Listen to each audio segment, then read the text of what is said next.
Alors je sais pas si vous aviez déjà vu un tracteur avec un poste inversé, mais c'est ce que j'ai découvert hier soir ici à Mespol, donc chez des producteurs en légumes bio avec vraiment des pratiques très intéressantes.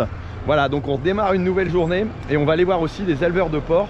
Il y a JB qui prend le tracteur et puis on décolle pour encore des nouvelles aventures. Salut David. Salut Thierry, ça va? Ouais, alors ici on voit qu'on est bien en Bretagne, tu es un adepte de la pierre, c'est ça? L'ambiance est très agréable, alors certes il y a une odeur de cochon, mais on est sur une température assez fraîche, tempérée. Du coup, partir d'une attaque très forte, avec une action très forte de positif pour reprendre la main quelque part. Oui, c'était un peu je pense que c'était un très beau contre-pied. Un petit rituel, c'est que... Non, mais c'est normal. Avec l'habitude, j'en ai mis beaucoup peut-être. Non, c'est bon. Bonjour. Bonjour Thierry. Ça va? Je vais bien. Donc tu t'appelles? Pierre.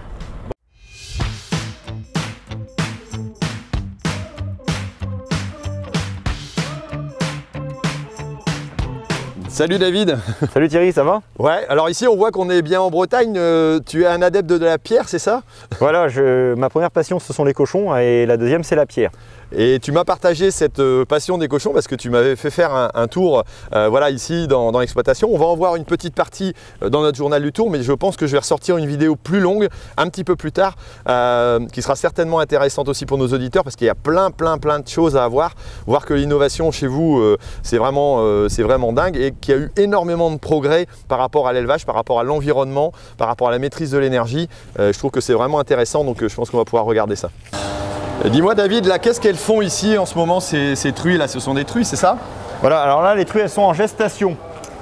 Elles ont été inséminées du coup pour la fécondation. 3 semaines après l'insémination on fait une échographie pour s'assurer qu'elles soient bien pleines. Et une fois qu'elles sont confirmées pleines, elles viennent ici en gestation pendant 3 mois en attendant que les porcelets grossissent dans leur ventre. D'accord. Alors tu as un système d'alimentation et tu as une puce qui permet à chaque animal d'être reconnu et de pouvoir être alimenté, c'est ça? Voilà, tout à fait. Elles ont toute une puce, donc c'est la puce blanche que l'on voit là sur l'oreille. Cette puce-là vraiment est personnalisée à l'animal. Et grâce à ça, en fait, on arrivera avec cette puce-là à l'alimenter comme on le souhaite. D'accord. Alors ça, c'est une truie qui a déjà dû faire 2 ou 3 mises bas. Ce qu'on regarde, en fait, c'est la qualité des porcelets, le nombre de porcelets qu'elle a fait. Et en fonction de ça, on va lui donner plus ou moins à manger. Et elles ont pas peur du tout de l'homme, quoi. Elles sont habituées. Toi, tu circules régulièrement avec et tu te promènes, quoi. Ah oui, ça c'est important. Hein. C'est la sociabilisation de l'animal par rapport à l'homme. On travaille avec les truies tous les jours, donc il faut qu'il y ait une confiance réciproque. Et c'est grâce à ça en fait qu'on prend vachement de plaisir à travailler aussi. C'est vrai qu'il n'y a aucune crainte, elles savent que quand on vient les voir, voilà, c'est toujours dans un bon esprit. Donc non, ça se passe super bien. L'ambiance est très agréable. Alors certes, il y a une odeur de cochon, mais on est sur une température assez fraîche, tempérée. J'imagine qu'il y a de l'extraction d'air, ça circule bien, quoi. Non, là, dans les bâtiments, donc ce sont des bâtiments fermés, mais où on maîtrise vraiment tous les paramètres. Donc il y a de la ventilation avec des sondes de température pour avoir le climat optimal pour l'animal. Donc c'est autour de 20-21 degrés. Et donc c'est vrai, l'ambiance est plutôt sympa, même si ici on est dans un bâtiment qui a déjà un peu d'âge. Mais malgré tout, voilà, le confort pour l'animal, il est bien. Alors donc elles sont dans des cases, mais elles circulent librement, elles font ce qu'elles veulent. Une fois qu'elles vont, elles peuvent aller manger, il n'y a pas de souci particulier. Elles s'abreuvent aussi là entre deux. Voilà, ici dans le bâtiment, en fait, voilà, il y a plusieurs bandes de truies, il y a 5 bandes de truies qui se côtoient. Donc il y a des truies qui sont bientôt prêtes à mettre bas, il y a d'autres qui viennent d'arriver dans le bâtiment. Donc à chaque fois, voilà, il y a une bande qui part, il y a une bande qui arrive. Donc elles sont en système liberté totale, donc elles ont ici le self où elles peuvent aller s'alimenter. Elles ont 24 heures en fait pour aller manger, donc elles choisissent d'aller manger quand elles veulent. Et après, une fois qu'elles ont mangé, voilà, elles peuvent se promener, mais l'animal passe une grande partie de son temps à dormir. C'est vrai que le cochon est un gros dormeur. D'accord. Donc là, elles sont dans leur case, elles se baladent, elles vont au self. Elles ont une vie sociale, elles discutent les unes avec les autres peut-être. Toutefois, si... Et elles se bagarrent aussi les unes les autres. Elles se bagarrent, ouais. Et alors, pourquoi en général il y a une rébellion là, j'ai l'impression derrière. Bah ça reste quand même, il y a une hiérarchie dans le troupeau. Ça paraît pas comme ça, mais il y a des truies qui sont un peu plus... Il y a toujours un peu des dominantes dans le troupeau, mais c'est ce qui permet aussi au troupeau de se réguler. Ça paraît simple comme ça d'avoir 300 truies en même temps, mais non, c'est voilà, il faut qu'il y ait une sorte de hiérarchie, sinon ça se passe pas bien. Et alors pourquoi on met plutôt, alors dans un élevage de bovins, on va avoir plus facilement des assiettes à l'extérieur. Pourquoi on a tendance à enfermer les cochons? C'est une question sanitaire? En fait, au tout départ, dans les années 80, les premiers éleveurs de porcs, il y en avait pas mal en plein air. Mais le problème, c'est qu'en plein air, il y a le climat que l'on ne maîtrise pas, il y a les prédateurs, le sanglier notamment, et il y a les conditions de travail. Et donc le fait de travailler en bâtiment fermé, ça nous permet de bien maîtriser tout ça. Ici, on est en température constante toute l'année. L'alimentation, du coup, ben voilà, c'est quelque chose de régulier. Elles n'ont pas besoin de manger pour se réchauffer. Elles mangent pour nourrir leur porcelet et pour garder leur état corporel. Mais elles n'ont pas de dépenses par rapport au climat, quoi. Donc ça, c'est vachement important. Et après, il n'y a pas de prédateurs. Aujourd'hui, le sanglier véhicule beaucoup de maladies. Donc le fait de ne pas être au contact de sanglier, ça permet de protéger le troupeau.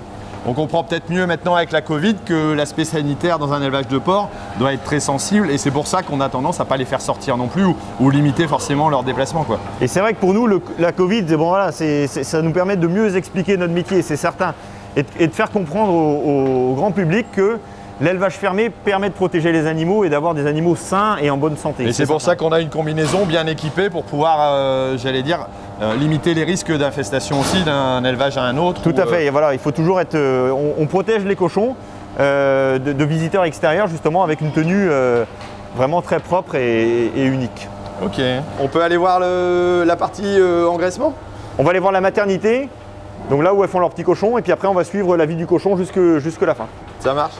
Alors ici on est dans la maternité, alors c'est ça? Voilà, ici c'est la salle où les truies font leurs petits cochons. D'accord, donc les mises bas se passent ici. Alors il y a souvent une question qui se pose par rapport au cochon et à la truie qui est enfermée en cage, mais quelque part c'est pour protéger le porcelet, c'est ça? Voilà, en fait à la naissance, la truie elle fait 250 kg et les cochons à la naissance ils font 1,5 kg. Et ils n'ont pas forcément compris que ben voilà, s'ils vont en dessous de la mer, ben, si la mer s'allonge, forcément le porcelet est écrasé. Donc ce système de cage là permet de bien protéger le porcelet. Et la truie, lorsqu'elle s'allonge, en fait elle cède un petit peu des côtés pour s'allonger gentiment. Et quelque part, si on met les porcs aussi de façon aussi serrée, c'est que l'espace coûte très cher et qu'on a demandé à un moment donné aux producteurs de produire une viande qui était relativement peu chère. C'est vrai qu'ici, dans ce bâtiment-là, on arrive à optimiser les surfaces. Après, en même temps, il nous faut des températures très élevées pour les porcelets. Donc d'un côté, il y a la truie au milieu et il y a le nid pour les porcelets sur le côté. Plus on aura d'espace, plus on aura des grosses consommations d'énergie pour chauffer ces espaces-là. Donc c'est vrai que la truie, elle est voilà, dans son endroit là, mais ça lui permet aussi de se lever, de bien s'alimenter, de bien nourrir ses porcelets. Et ça permet surtout de bien protéger les porcelets. Ouais, et là donc on a forcément une raison économique du fonctionnement. Alors j'ai vu que tu avais fait quelques essais, tu as une autre case comme celle qui est à côté, qui elle aussi est une autre forme de sécurisation, c'est ça? Donc ça c'est les cases balance qu'on appelle ça. C'est de se dire en fait que quand la truie se lève pour manger, la case elle se lève en même temps que la truie. Et ce qui fait que les porcelets, eux, ne peuvent pas venir ici à l'endroit où était allongée la truie. Et donc naturellement, en fait, quand la truie va se rallonger, la case va se baisser, mais il n'y a aucun porcelet qui est là, dans la zone où la truie s'allonge une fois qu'elle a fini de manger.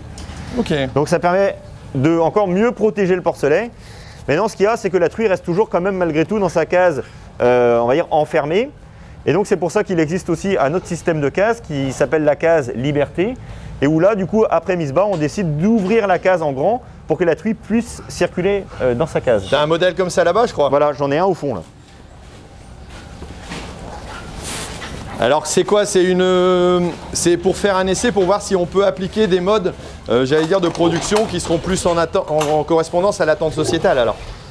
C'est tout à fait ça en fait. On sait que voilà, l'élevage de porc d'il y a 10 ans, c'est pas celui d'aujourd'hui et c'est sans doute pas non plus celui de demain. Donc cette case-là, en fait, là, la truie, c'est pareil, elle est en case fermée parce qu'elle vient de faire ses porcelets. D'accord. Là, ils ont quel âge? Là, ils ont 2 jours. D'accord. Mais l'idée après, c'est de se dire, on décide d'ouvrir la case. Oh, mes mères. Oh. Du coup, les porcelets ont toujours leur espace pour bien dormir ici avec de la température élevée en dessous les lampes, là, dans le nid.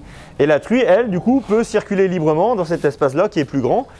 Et voilà, qui est un peu, sans doute, plus adapté à l'animal par rapport à la demande sociétale de se dire qu'il faut qu'il y ait plus de place pour les animaux. Une fois passé quelques jours, ils ont compris qu'il fallait faire attention à leur mère et ils vont moins aller en dessous lorsqu'elle va s'asseoir peut-être. Voilà, c'est ça l'objectif. Il faut que le porcelet comprenne que sa zone de confort pour lui, une fois qu'il a fini de manger, c'est là. Mais c'est pas encore tout à fait au point. On constate quand même que voilà, certains porcelets ont un peu de mal à trouver leurs repères dans des grandes cases comme ça. Et donc des fois on se retrouve quand même avec plus de pertes, donc des porcelets écrasés, parce que c'est le risque numéro 1 en maternité. Donc c'est pas encore tout à fait au point. Mais moi mon idée, c'était d'essayer de le faire pour comprendre comment est-ce qu'on peut mieux travailler avec ces cases-là. Alors j'imagine que 30% de surface en plus, c'est forcément un coût ou une réorganisation dans l'élevage si jamais ces cases-là devaient se réorganiser? Alors c'est vrai que ça paraît pas, mais si moi je devais choisir de passer tout mon élevage avec ces cases-là, c'est 700 000 € d'investissement supplémentaire. Et pour autant, le consommateur, lui, je ne pense pas qu'il soit prêt à payer un peu plus cher sa viande, parce qu'on est dans un marché voilà, où on veut essayer de manger à pas trop cher. Donc ce sont des choix qui ne sont pas faciles à faire. C'est d'un côté une demande du consommateur, mais de l'autre, pour nous, il n'y a pas forcément une valorisation du prix de la viande derrière. Ça veut dire que si demain les consommateurs veulent une viande avec, j'allais dire, un respect de l'animal qui est différent, un peu mieux adapté peut-être à à son élevage, ça veut dire qu'il devra peut-être mettre un peu la main à la poche pour favoriser ce mode d'élevage aussi, quoi. C'est sûr, nous c'est ce qu'on demande. En fait, l'agriculteur est toujours prêt à faire plein d'efforts, mais il faut qu'il soit rémunéré de ces efforts-là. Et dans un marché, on va dire, international ou européen, ben, si c'est pour avoir de la viande d'importation qui vient sur le marché parce qu'on considère que cette viande-là coûte trop cher à produire dans des espaces plus grands, ben, on aura tout perdu, nous les éleveurs de porc. Ok, donc il y a un intérêt entre le producteur, le distributeur aussi, le commerçant peut-être, et puis j'allais dire l'acheteur final, où il doit y avoir un meilleur équilibre de la rémunération, quoi. C'est ça qui est important en fait, dans tous les efforts que l'on fait, il faut qu'il y ait une juste valorisation de ces efforts-là, sinon voilà, les éleveurs ils ne sont pas d'accord.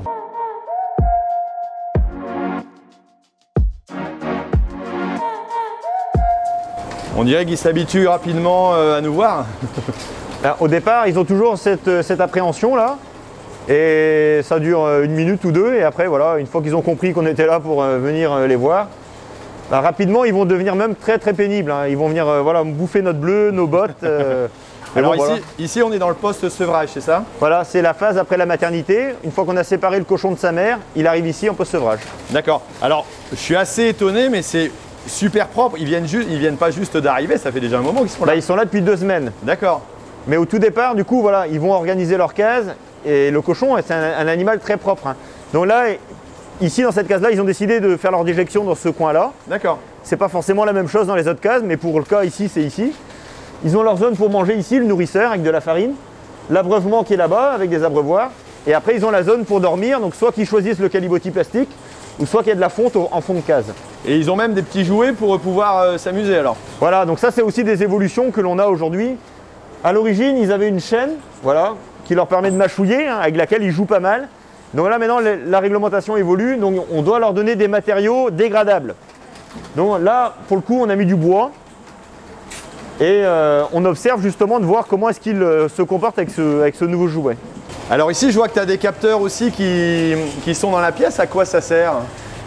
Donc ça, c'est une caméra. Cette caméra-là, en fait, permet de prendre des photos et faire des films pour observer le comportement des cochons. C'est de l'intelligence artificielle. Ça nous permet, en fait, c'est une aide à la décision. C'est qu'il y a des choses que nous, on voit éleveurs, mais qu'on voit en passant 3 fois par jour dans les salles, on ne voit pas tout. La caméra permet d'analyser le comportement du cochon, de voir s'il est couché, s'il est debout, s'il se comporte de telle ou telle manière avec les jouets. Donc c'est un peu un œil pour nous qui est là à 100% en observation. C'est une aide à la décision pour savoir aussi s'il y a des risques de maladies qui arrivent et donc de traiter plus rapidement les problèmes pour leur bien-être aussi, quoi. Voilà, ça c'est important. En l'occurrence, c'était pour de la grippe. L'animal, lorsqu'il y a des passages de grippe par exemple, bon, ça arrive très rarement, mais ça arrive, l'animal fait de la température. Et son comportement en fait change. Il va se coucher plus en périphérie de case. Et ça, c'est des choses qu'on ne voit pas forcément quand nous on rentre, parce que quand on rentre, les cochons ils font un peu les fous. La caméra observe 24/24 et constate qu'elle est presque 48 heures avant nous, capable de déceler ces montées de température là. Et donc pour nous, c'est une aide à la décision super efficace. Et ici, la température, on est à 28,5 degrés, c'est ça, c'est précis? Voilà, quand les cochons arrivent dans cette salle-là, c'est 28,5 degrés. Et 7 semaines plus tard, on va descendre à 25 degrés. Et le chauffage, en fait, on est en système pompe à chaleur, donc il y a des laveurs d'air sur les bâtiments pour laver l'air qui sort des bâtiments. Et cet air-là est lavé avec de l'eau, et cette eau-là, on la récupère pour chauffer les salles. D'accord. Donc c'est un système en vase clos qui est vachement économe en énergie et qui permet d'avoir des températures vraiment intéressantes dans les salles. Ils ont quasiment un habitat passif alors. Voilà, c'est un peu l'objectif aussi, hein, sur les nouvelles générations de bâtiments. On est en isolation vraiment plus et donc forcément, vu qu'on consomme de l'énergie au départ pour garder des températures à 28 degrés pour les cochons, c'est important, ben voilà, il nous faut aussi de l'énergie durable pour pouvoir le faire. Quoi. Alors ici, l'aliment est distribué sous forme de farine, c'est ça? Il est transporté par un système automatisé. Et Comment il est composé de quoi il est composé cet aliment? Bon, ici sur l'exploitation, je fabrique tout mon aliment. Donc j'achète des matières premières à la récolte, hein, le blé, l'orge pendant l'été, le maïs en octobre. T'en produis aussi un petit peu chez toi? Voilà, j'ai 50 hectares de terre et après, donc voilà, où je fais du blé, de l'orge et du maïs. Et après, j'achète à mes voisins agriculteurs le reste que j'ai besoin pour nourrir mes cochons. Et alors, il y a plusieurs aliments à l'intérieur, c'est ça? Il est très composé? Donc dans cet aliment-là, là, on est sur un aliment premier âge. Donc voilà, c'est les matières premières classiques. Ce qui est important, c'est qu'en fait le cochon, là, à partir du moment qu'il arrive ici jusqu'à la fin, il va avoir 7 aliments différents. On adapte toujours l'alimentation en fonction du poids du cochon. Ce qui nous permet de ne pas gaspiller de l'aliment, parce que plus l'aliment est riche, plus il coûte cher. Et en même temps, ça nous permet de ne pas avoir un lisier trop riche à traiter. Parce que si on donne de l'aliment riche trop longtemps, le cochon fait des déjections qui sont très riches en azote et en phosphore. Donc ici, on est dans le bâtiment d'engraissement. En post-sevrage, il quitte sa salle, il fait à peu près 30 kg. Et ici, en engraissement, il va y être de 30 kg à 120 kg. Alors là, tu dis, par exemple, on a 25,2. Donc ça, c'est régulé comme dans les autres bâtiments, c'est vraiment régulé précisément, quoi. Voilà. Ici, on est en ventilation centralisée. C'est qu'en fait, dans ce bâtiment-ci, on lave tout l'air du bâtiment. Mais les températures sont individualisées par salle. En fait, dans chaque salle, on a les paramètres de ventilation. Donc c'est beaucoup plus précis qu'avant. Si on rentre 200 cochons dans une salle, en fait, la ventilation va travailler avec 200 cochons. Si on en retire 20 pour aller à l'abattoir, on retire 20 cochons à la fin pour aller à l'abattoir, on va modifier le paramètre de cochons dans la salle et automatiquement ça va redimensionner la ventilation en fonction du nombre de cochons qui restent. Tout est calculé comme ça. Et c'est beaucoup plus précis que ce que l'on pouvait faire avant. C'est vraiment ventilation par rapport au nombre de cochons. C'est vraiment pas on-off, c'est vraiment adapté, quoi. Voilà. Donc moins de consommation d'énergie. Voilà, il y a moins de consommation d'énergie, donc c'est des bâtiments qui sont super bien isolés. Il y a du chauffage au départ, les 2 premières semaines, pour voilà, une fois qu'on a lavé la salle pour bien la remettre en chauffe. Mais après, on va dire le bâtiment s'autorégule automatiquement avec la chaleur des cochons. Donc là, en fait, là, ils ont 3 repas par jour. Donc tout à l'heure, ils avaient de la farine. Ici, c'est de la soupe. On mélange l'eau et l'aliment. Ce qui permet de valoriser le maïs humide. On a beaucoup de maïs humide ici dans la région. Donc ça permet de bien le valoriser pour le mettre directement dans la machine à soupe. C'est pas parce qu'ils sont plus vieux qu'ils sont moins craintifs. Non, non, non, c'est même l'inverse. C'est... Il n'y a que vraiment les très très gros, j'ai l'impression qu'ils arrivent un peu à se détacher de ça, mais là, le comportement là, voilà, il va leur falloir 2 minutes pour... Mais parce qu'on est aussi 4 ou 5, et donc habituellement je suis tout seul ou c'est mon salarié, ou voilà. D'accord. Et donc du coup là, il y a un truc qui change d'habitude.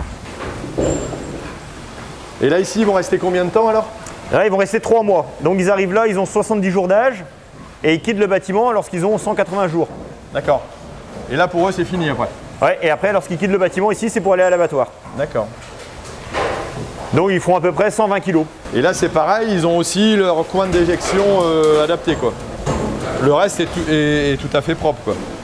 Voilà, donc là il y a le caliboti béton. Donc les déjections passent à travers le caliboti. Et donc, ils ont loge au milieu pour manger. Et ils ont de l'abreuvement au fond. Et puis ils ont leur jouet ici.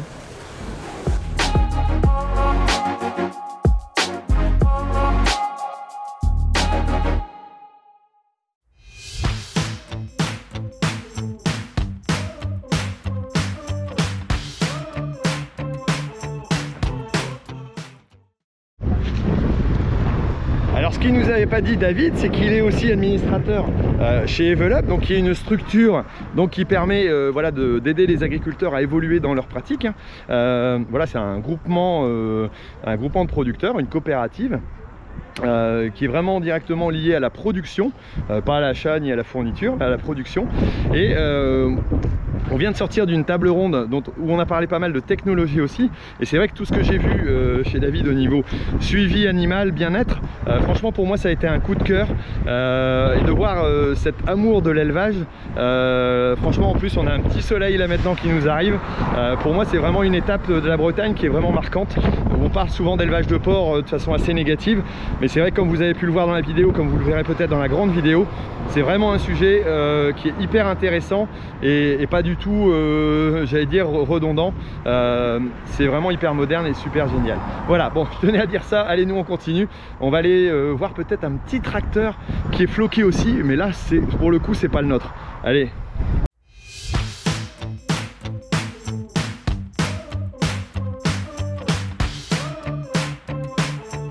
Hop, c'est parti. Guillaume, t'es qui toi Guillaume en fait? Donc moi je suis Guillaume Diavanak, donc je travaille sur l'exploitation de mon père dans le Finistère, donc une exploitation production laitière et porcine. Donc j'ai 25 ans et je pense bientôt m'installer. D'accord. Il vous est arrivé une mauvaise aventure il y a quelques mois? Oui, donc en fin août dernier, donc fin août 2020, on a découvert que des tags avaient été réalisés sur les murs de notre exploitation durant la nuit. Donc différents tags qui spécifiaient Auschwitz n'a jamais fermé, élevage égale nazisme.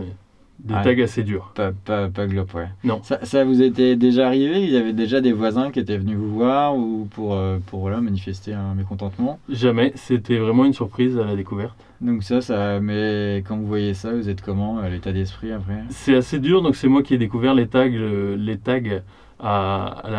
juste à l'aube. Donc c'était un peu glauque avec la nuit. Et ça met un coup au moral. Moi j'ai même lâché quelques larmes parce que j'étais vraiment choqué de ce que j'avais vu. Donc il y a déjà les tags et bon, on se dit que des gens sont venus chez nous ou ont pénétré notre exploitation. Donc c'est assez compliqué. Et du coup, comment vous avez réagi face à ça? Premièrement, donc on avait fait une petite communication dans la presse pour dénoncer ça. On a effacé les tags au Karcher, donc assez rapidement pour ne plus avoir l'image de ça quand on passe devant. Même en les effaçant, on gardait quand même une trace, ça nous avait quand même marqué assez fortement, donc on a décidé d'essayer d'aller plus loin pour passer à autre chose. Donc on a voulu faire de la peinture pour les effacer, et après on s'est dit que pourquoi pas faire quelque chose de positif et de joli, et on a fait appel à Éole, un artiste peintre rennais qui est venu peindre une fresque sur le mur. Du coup, partir d'une attaque très forte, avec une action très forte de positive pour reprendre la main quelque part en fait. Oui, c'était un peu je pense que c'était un très beau contre-pied et bon, de manière artistique, et c'était aussi un message de paix ou d'apaisement. On veut pas aller contre ces gens-là, on veut essayer de dialoguer et voilà, répondre de manière intelligente, quoi. Je pense que c'est oui, je pense qu'on a réussi notre coup, Ça s'est bien vu. Alors là, on mettra en fait des images que tu vas nous envoyer, parce qu'on n'a pas eu le temps sur le trajet de passer chez vous. Non, mais il n'y a pas de souci. Le trajet breton était vraiment super chargé. Alors, si on reparle un peu plus de toi, tu t'es arrivé sur la ferme. Apparemment, tu t'es baladé un peu avant, tu as eu d'autres expériences? Oui, donc j'ai fait des études agricoles assez classiques et assez générales, donc un bac STAV, un BTS Axe. Ensuite, j'ai fait une licence en apprentissage de management des entreprises agricoles, donc en alternance ou en travaillant sur une ferme. Et après, j'ai fait ça aussi, moi.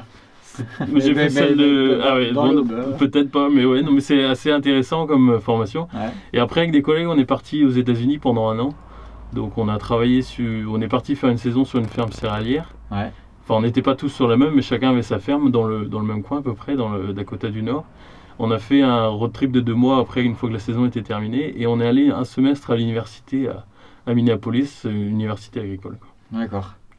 Et après, du coup, tu es revenu sur la ferme? Après, je suis revenu sur la ferme, donc depuis 2018. Et là, je regarde un peu pour m'installer à la suite de mon père. Tu cherches... Est-ce que ton expérience à l'étranger t'a donné des idées par rapport à quand tu es revenu sur l'exploitation? Est-ce que ça... C'est de l'ouverture d'esprit surtout. Mais après, on prend en étant à l'étranger, on n'est pas... j'ai coupé de la ferme pendant 1 an à peu près.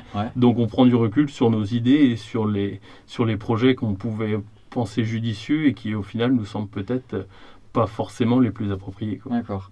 Qu'est-ce que tu rêverais de faire sur ta ferme? Ou qu'est-ce que tu as en tête? Quel est le truc qui te ferait triper en tant que futur agriculteur? Je sais, moi je vois une ferme assez moderne, assez propre, une ferme visitable et une ferme innovante aussi, avec de la technologie, et une ferme où on puisse se sentir bien, une ferme où je puisse embaucher des salariés pour pouvoir avoir un confort de vie, un confort de travail pour me libérer et pour faire vivre pleinement mon métier.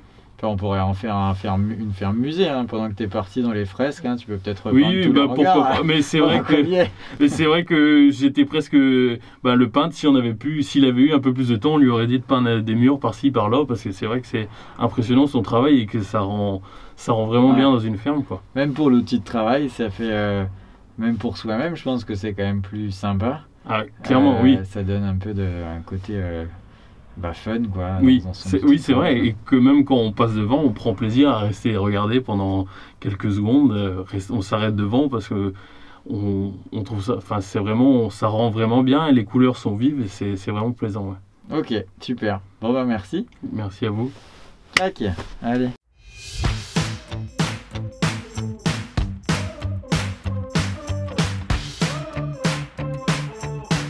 Alors ici je viens de faire une interview tracteur dans le tracteur, voilà, à l'effigie du Stade Rennais. Et je vais donc tout simplement partir dans celui-là pour aller voir une exploitation. Et on va discuter donc avec le patron de cette concession pour savoir pourquoi, j'allais dire, il sponsorise entre guillemets le Stade Rennais et quel est le rapport entre l'agriculture et puis le football. On a un petit rituel, c'est que non, mais c'est normal. Avec, on est habitué maintenant. Je t'en ai mis beaucoup peut-être. Non, bon. C'est bon.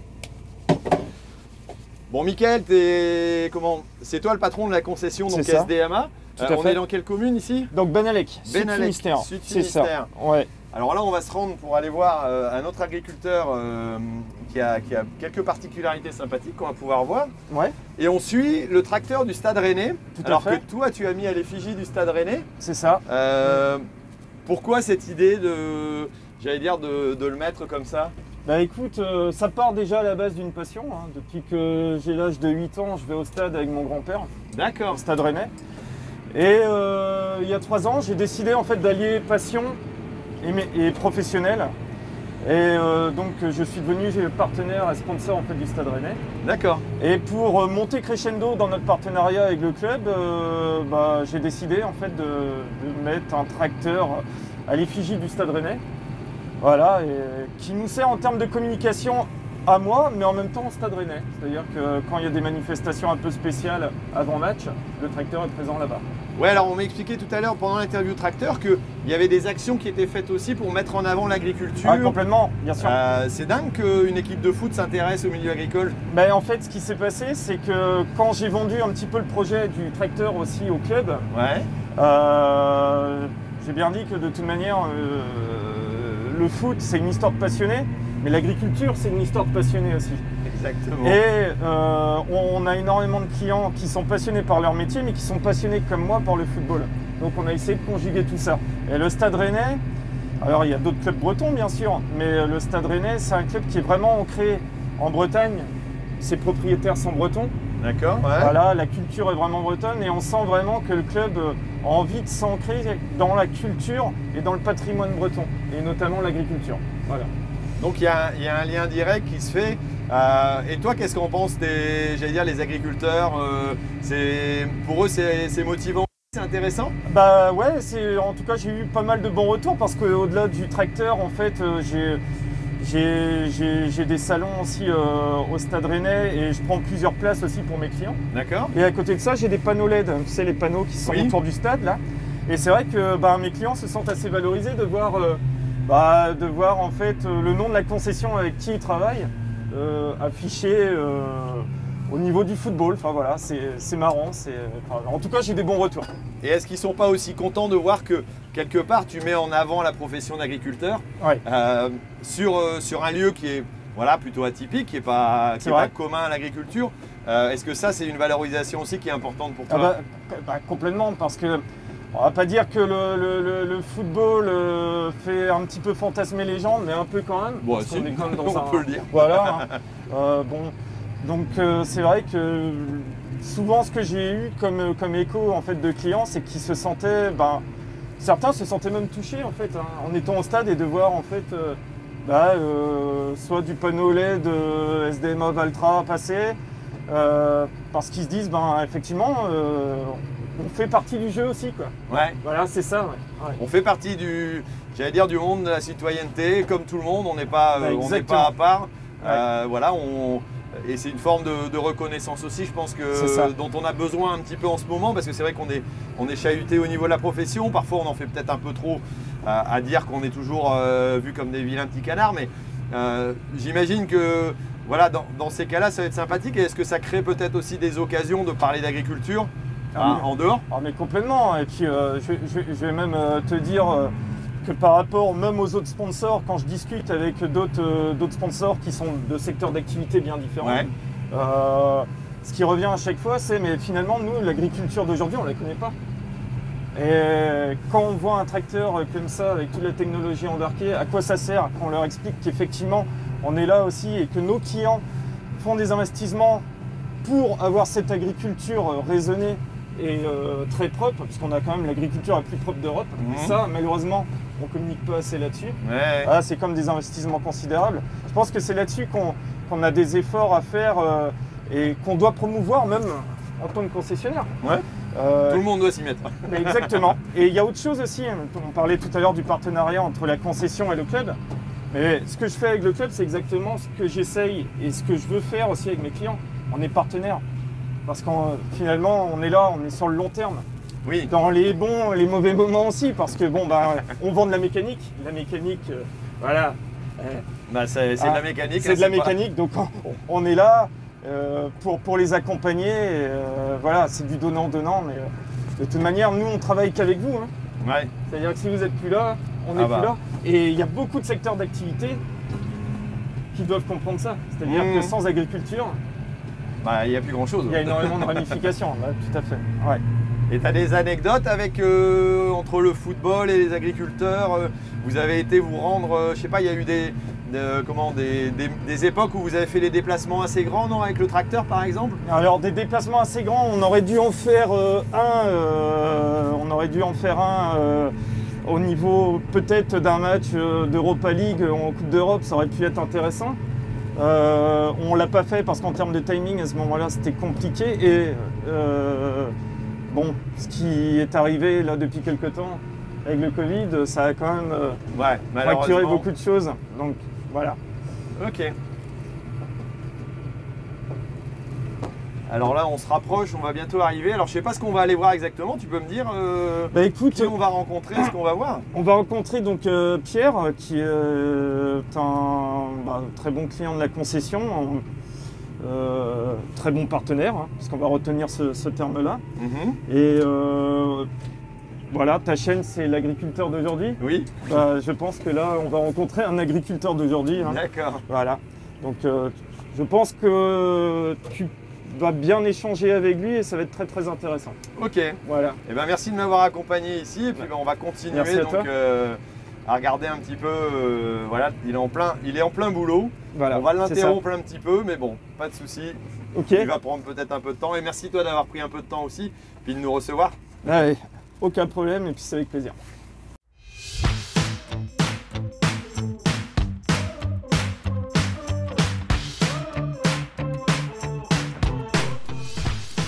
Tiens, je voulais profiter ici d'avoir deux tracteurs un petit peu différents, l'un à côté de l'autre pour vous montrer un peu les différences de monte de pneumatiques. On voit ici, on est sur du multibib avec 1,68 m. Ici, on est sur un diamètre et une hauteur d'1,95 m, donc c'est quand même beaucoup plus important. Alors il faut savoir que ce pneu-là, par exemple, il peut résister à 3 tonnes de charge, c'est prévu voilà, dans son programme. Ici, on est à plus de 4,5 tonnes, donc c'est quand même beaucoup plus important. Et on a une portance aussi et une baisse de pression. Alors, on peut baisser de pression de 40% tout simplement parce que c'est un VF, donc Very High Flexible, Very High Flex. Et donc c'est vraiment une structuration bien spécifique. Alors là, on ne le voit pas trop, on le voit un petit peu plus par exemple sur le pneu avant, voilà, où il peut s'écraser plus. Donc il peut résister à 40% voilà, de baisse de pression ou alors tout simplement à un poids supérieur de 40% avec la même pression.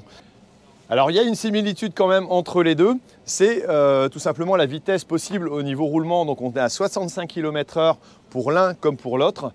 Et ici on sera plus sur un pneumatique donc en multibib qui sera destiné à une polyvalence hein, pour un élevage par exemple, alors qu'ici on sera plus voilà, sur de la culture pour la préservation des sols. Voilà le VF est une formule qui est beaucoup plus intéressante aussi, voilà, par ses possibilités de diminuer en pression ou alors d'avoir une charge éventuellement plus lourde. Voilà, je voulais montrer un petit peu ces deux différences de pneumatiques qui sont intéressantes à voir, quoi.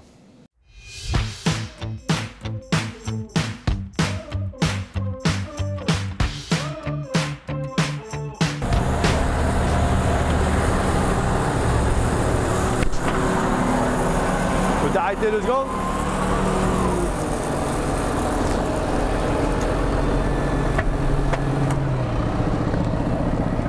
Bonjour. Bonjour Thierry. Ça va? Tu vas bien? Donc tu t'appelles? Pierre. Bon, on est ici juste à côté, puis on était venu voir un petit peu ce que tu étais en train de faire. Je me dis, tiens, ça fait un moment que je suis pas allé dans les champs parce que les conditions étaient un peu compliquées chez nous dernièrement. Qu'est-ce que tu es en train de faire là? Un semis de petits pois. D'accord. Pour les conserves. Conserve. Alors ici en Bretagne, vous avez pas mal de productions différentes. Alors je suis allé voir du porc ce matin, de l'élevage aussi. Oui. Et toi, tu es plutôt spécialisé dans le légume alors? Donc oui, sur mon exploitation, il y a légumes pour la coopérative Eureden. D'accord. Je fais j'ai 10 légumes différents et blé maïs, et je fais aussi la production d'Inde Reproduction. D'accord. Un élevage de dinde repro de 2400 mètres carrés, Ouais. 5000 dindes et les reproducteurs avec. Ok. Et on ramasse des œufs tous les jours. Ça représente déjà une belle activité. Tu es seul sur ton exploitation? Moi, j'ai un salarié plus ma mère qui bosse avec moi aussi. Qui bosse avec toi aussi? Ouais. D'accord. Bon, est-ce que ça va là les terres au niveau travail? Ça se travaille bien? C'est bien. Bon là, c'est une terre très légère par ici. Donc ouais, ça permet d'aller de bonne heure dessus, mais en terre lourde, on est encore de bonne heure. Hein. Ouais. On peut pas trop. Faut faire attention, prendre le temps. Ouais. Faut être patient. Ok. Faut attendre ce week-end pour aller dessus. Et là, qu'est-ce qui nous annonce comme temps prochainement? On a de l'eau, non? Du beau temps. Du beau temps? Plutôt jusqu'à frais? lundi. Et après, on part à la pluie, vent d'ouest. D'accord. Donc la météo est importante lors des semis de légumes parce qu'il faut qu'une terre soit bien essuyée. Donc tu vas avoir un petit peu de boulot là ces prochains jours quoi. Ah oui, il faut tout ensemencer, pas mal de petits légumes, les épinards, les petits pois, les carottes. Ça représente combien alors sur ton assolement les légumes? Les légumes, j'ai une moyenne à l'année 60 hectares de légumes, 40 de maïs et 40 de céréales. D'accord. Voilà. Ouais, donc ça fait pas tout à fait la moitié, mais pas loin en légumes quoi. Il y a de quoi s'occuper. Ouais, d'accord. On s'ennuie pas. Et alors pourquoi cette diversité? C'est pour essayer d'avoir optimisé un petit peu au niveau de l'exploitation. Puis il y a peut-être une ambiance aussi dans le secteur qui permet, il y a de l'industrie qui permet d'avoir des légumes. Bah après, moi j'ai toujours je me suis installé à la suite de mon père. Et mon père était déjà bien connu dans le monde du légume, les plantes aromatiques et tout. Et du coup, j'ai toujours baigné là-dedans, puis j'ai aimé ça. T'as continué? Ouais. Ok. Bon, bah écoute, je vais peut-être pas te déranger plus longtemps parce que t'as pas mal de boulot. Oui. Puis nous, on a encore un peu de route à faire après.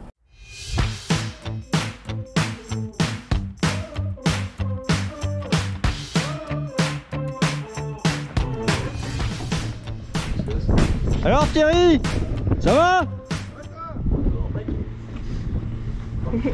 Thierry va monter. Hein.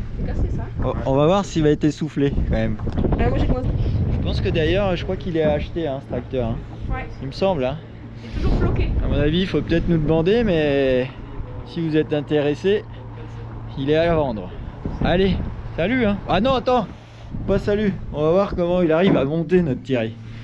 Voilà. Alors Thierry, ça va? On va faire une photo de l'équipe du coup. T'es pas arrivé encore hein? Je me suis changé, il faut que je change de pantalon je pense. On va voir si Thierry il arrive à monter les marches, s'il est en pleine forme ou s'il glisse. Parce que là, la dernière partie, elle est un peu raide hein, quand même. Hein.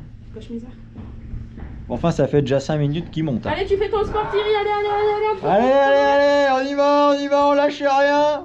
Les dernières marches, elles sont plus avec les autres. On lâche rien. Je crois que t'as pas vu celle-là. Alors là, t'as besoin des deux mains, moi je te le dis. Et attention à la veste. Attention à la veste. Ah, il faut tout lâcher.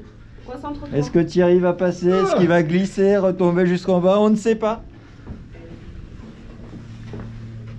Regardez-moi cet athlète. On a réussi. Il a vu, hein? Ouais, non, j'ai pas de mer.